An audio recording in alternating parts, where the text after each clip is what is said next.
सभी बुद्धिवादियों को भंते सुकेती का नमस्कार। आज के वीडियो में हम देखेंगे महाराष्ट्र के महार और उत्तर भारत के यादव, इनमें किस तरह के रिश्ते थे। तो ईसा पूर्व 273 और 237 सम्राट अशोक के शिलालेखों में ऐसा उत्कीर्ण है कि महारट्ट यानी महाकांतार के रट्ठिक व भोज लोगों में नीतिमत्ता व धम्म श्रद्धा अधिक है। स्पष्ट है कि पूर्व से महाराष्ट्र में रट्ठिक भोज गणतंत्रीय संघ रहे हैं। सातवाहन काल में यह महारट्ठिक महाभोज जनजातीय सैन्य शक्ति बनकर मौर्य काल उपरांत धम्म रक्षक बनकर मगध को शुंग कण्व सत्ता से मुक्त कराते हैं। डॉक्टर बीजी गोखले इसे प्रमाणित कर चुके हैं कि यह दो जनजातीय घटक पूर्व से आपसी रिश्तेदारी में बराबरी के थे।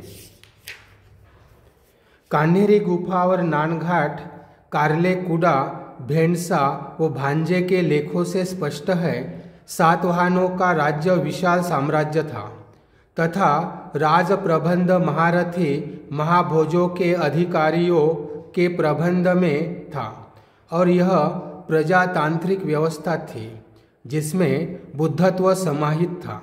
सातवाहन सत्ता के माध्यम से सत्य को स्थापित करने धम्म मार्ग पर प्रशस्त थे।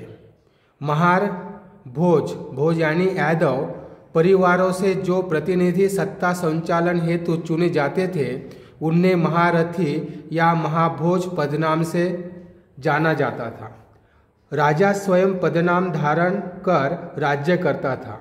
यह गुफा शिला लेखों से स्पष्ट होता है। भोज महार समान दर्जे से आपसी रिश्ते भी बनते थे। जब महार कन्या भोज परिवार से बिहाई जाती थी तब वह महाभोजनी पद से सम्मानित होती थी। जब भोज यादव कन्या महार परिवार में विवाहित होती थी तब उसे महारथिनी सम्मान प्राप्त होता था। क्योंकि यह दोनों घटक पूर्व के नागवंशीय थे, इसलिए स्त्री प्रधान संस्कृति के थे। स्त्रियों का मान सम्मान दर्जे का था। यह गुफा शिलालेखों में स्पष्ट दिखाई देता है। सातवाहन स्वयं इस परंपरा का पालन करते थे। भेंडसा शिलालेख महारथिनी नागमूलिनिका, महारथिनी समदमूलनिका, महारथिनी नागन्निका, महारथिनी नवन्निका, महारथिनी गौतमी जैसे सातवाहन रानियों के नाम पूर्व महारथिनी नाम आता है। अर्थात सातवाहन पद था वे महारट्ठ नागवंशी महार पूर्वज ही थे। भोज यादव के 18 कुल थे। प्रमुख रुष्णी, कुक्कर, अंधक, भोज। महार के अनेक नाग कुल थे। भोज व रट्ठिक यह दो प्रमुख थे। इन दोनों के संयुक्त गण को महागण कहा जाता था।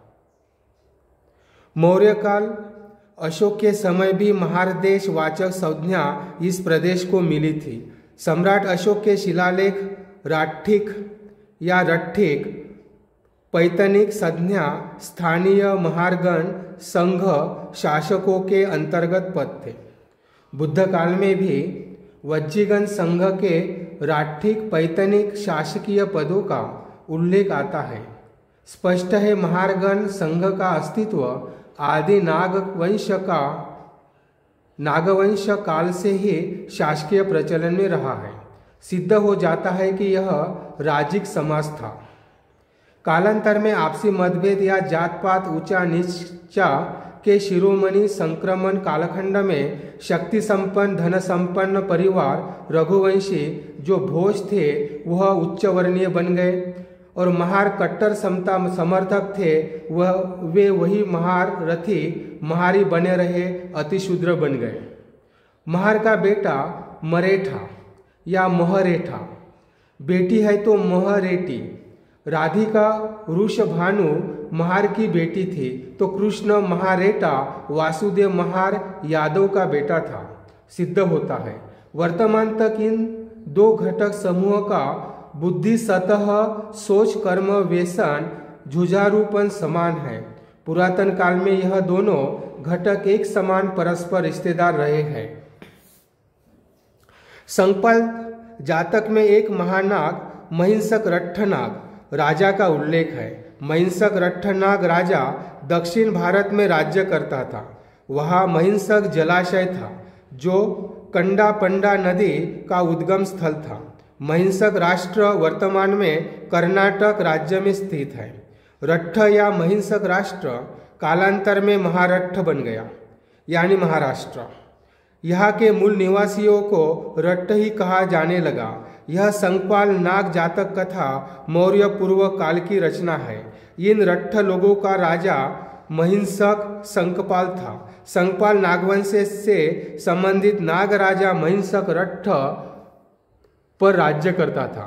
कालांतर में यह एक गोत्र बनकर सामने आता है जो डॉक्टर अंबेडकर के पिता रामजी संकपाल व दादा मालोजी संकपाल ईस्ट इंडिया कंपनी फौज के रिकॉर्ड में दर्ज है।